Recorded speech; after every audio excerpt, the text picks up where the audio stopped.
Hi guys. Happy Halloween. Happy Halloween everyone. Samahan niyo ako guys drive tayo.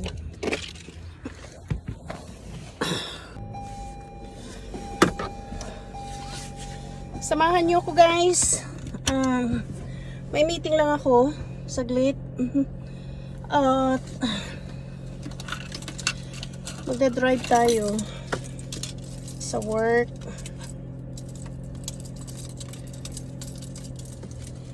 Sandali lang guys ha.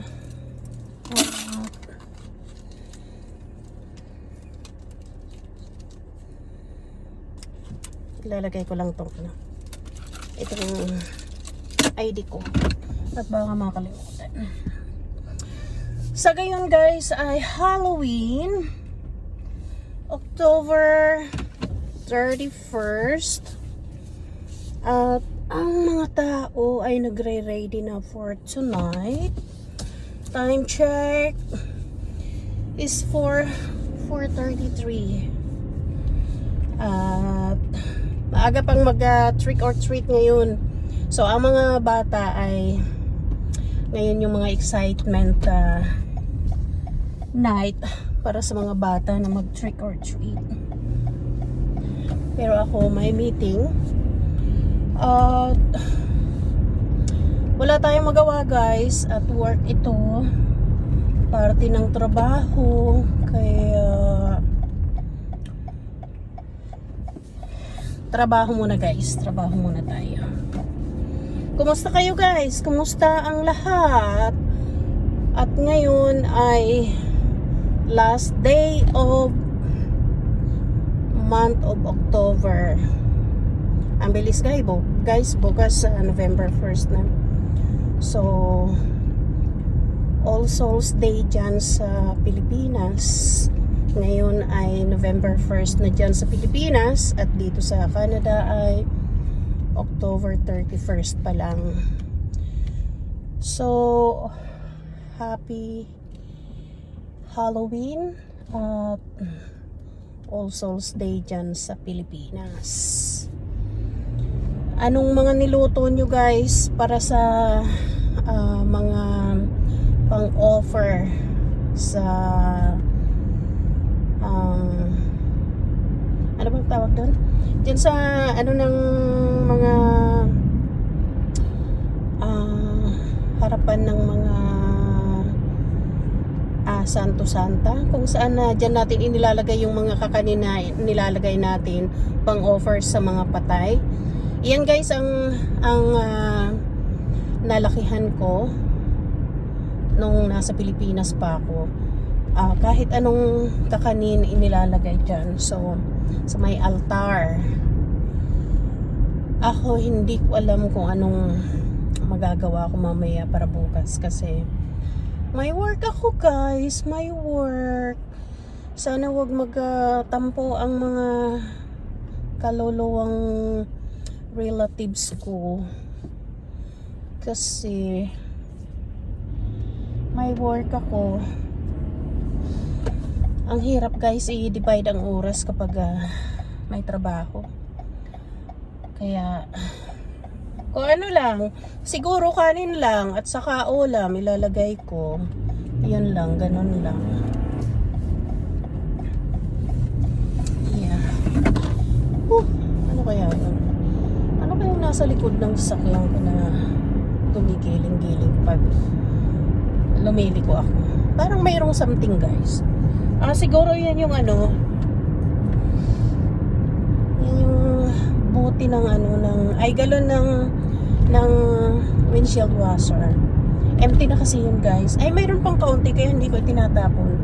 Siguro i-refill ko na lang mamaya para maitapon ko na yung buti. Ang kati guys ng ilong ko kasi uso ngayon dito talaga yung ubo, sipon, nakakaluka. Kaya iwan na, nagkakasakit pa lang ako nung nung first week of October. Ano ba yan? Siguro guys mag-ingat-ingat talaga kung maaari lang mag-mask talaga guys, kasi sa ngayon, lalo na tong weather namin ngayon ay pabago-bago ang weather. So malamig, mainit, malamig, mainit. So minsan talagang natatamaan talaga. Kaya mahirap na. Eh si Ina naka ano ngayon? Si Ina naka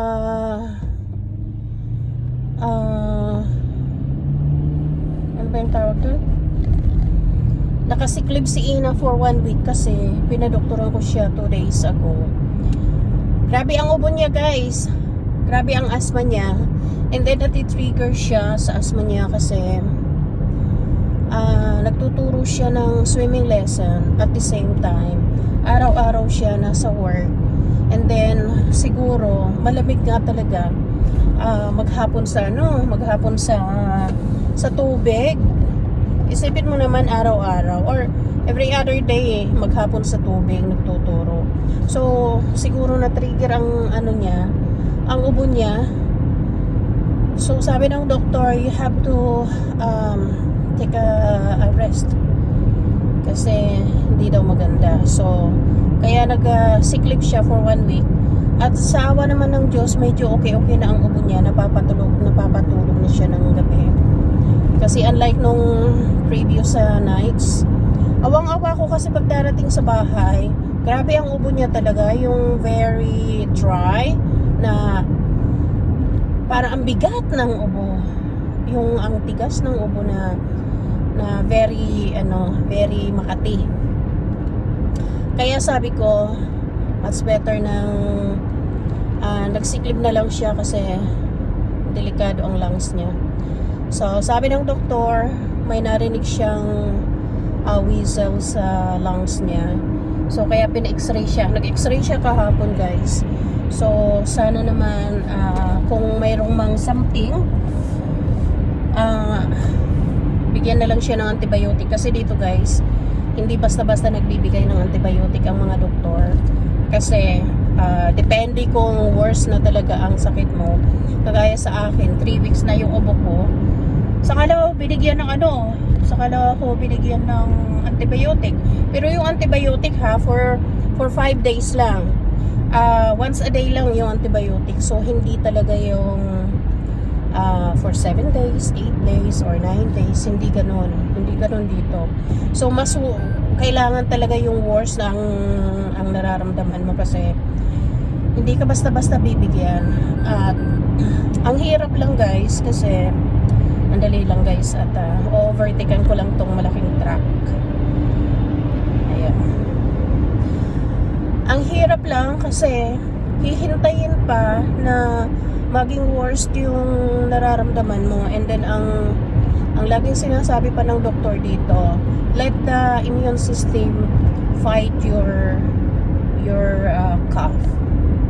Kaya naiinis ako kasi paano kung hinang-hina ka na sa kauubo, hinang-hina ka na sa sipon mo, di ba? Although na wala namang lagnat, hihintayin pa lang nga nila guys na bibigyan ka ng antibiotic kapag mayroon ka ng lagnat. Although na ang hirap ng ubo mo na, hindi raw yun, walang virus raw yun. It's an allergy. So kahit na allergy, they are not giving you any medication. At least na may fever ka kasi may may virus na daw. So ang hirap kasi kailangan mo pang maghintay ng lagnatin baga, diba? So yun lang, ang hirap talaga. So noong isang linggo, dinala ko na si Ina sa doktor, yung doktor na kumbaga nag-walk-in lang kami sa clinic. Yung doktor na tumingin sa kanya, basta lang ganyan. Sabi niya, okay naman yung lungs mo. Pero sabi ko, ano okay ang lungs na? Ubo ng ubo, kailangan ba niya ng antibiotic na mag-take? Ibinalik sa akin guys yung tanong, antibiotic for what? Sabi niya, antibiotic for what? Sabi ko, I don't know. Sabi ko kasi it's 3 weeks already na umuubo siya. No, you don't need that one. So, pero yung doktor niya nung 2 days ago, yun yung doktor talaga namin na laging, yung kumbaga family doctor. Yan ang tumingin sa kanya 2 days ago. Maganda guys kasi napakapulido niyang mag-check up talaga as in. So kaya sabi ko, ay nako, ang hirap nitong ibang mga doktor na to. Unlike dyan sa I'm having Pilipinas. trouble understanding you. Unlike dyan sa Pilipinas guys, kapag umuubo ka na ng 2 days, 2 weeks, kailangan mo na talagang mag-antibiotic kasi may something wrong na ang ano mo, may something na ang lungs mo, pero dito hindi. As in hindi talaga. Dito nga ang mga bata guys, kahit na tulo ng tulo yung sipon nila, they just let them go without any medication talaga. So, ganun dito guys. Dito. Hindi ko lang alam na dyan sa Pilipinas kasi dyan sa Pilipinas before, nakakabili ko ng over the counter ng antibiotic pero ngayon, hindi na. So, ganun din dito. Mayroon din ditong mga medication na hindi binibigay over the counter. It's very strict talaga dito. Kahit na yung Fapper, hindi talaga. Speaking of Fapper pala guys, kahit wala kang asthma dito, umuubo ka lang, binibigyan ka ng Fapper nila kasi iyan daw ang yun daw ang nakaka-relieve ng ubo. So ngayon, si Ina, parang naka-4 ng klase ng Fapper. Hindi pa rin guys, as in hindi pa.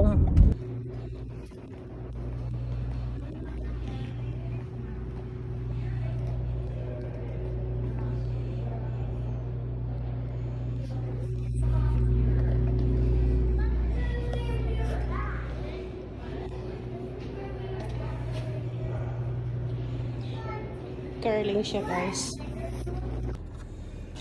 Hi guys! Katatapos lang ng meeting ko at uwi na tayo kasi trick or treat tayo sa kapitbahay. Medyo matagal-tagal yung meeting guys, so kaya let's go! Samahan niyo ako guys! Oops! Sorry! Madilim po! Madilim!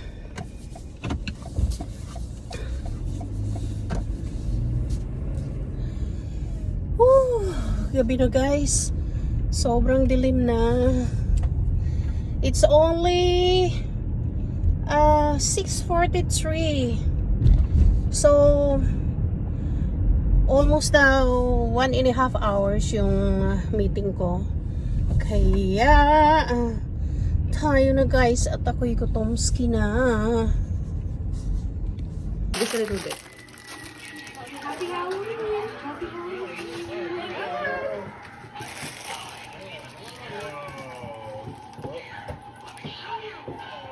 You're not scared. You're a brave girl. Happy Halloween! Happy Halloween!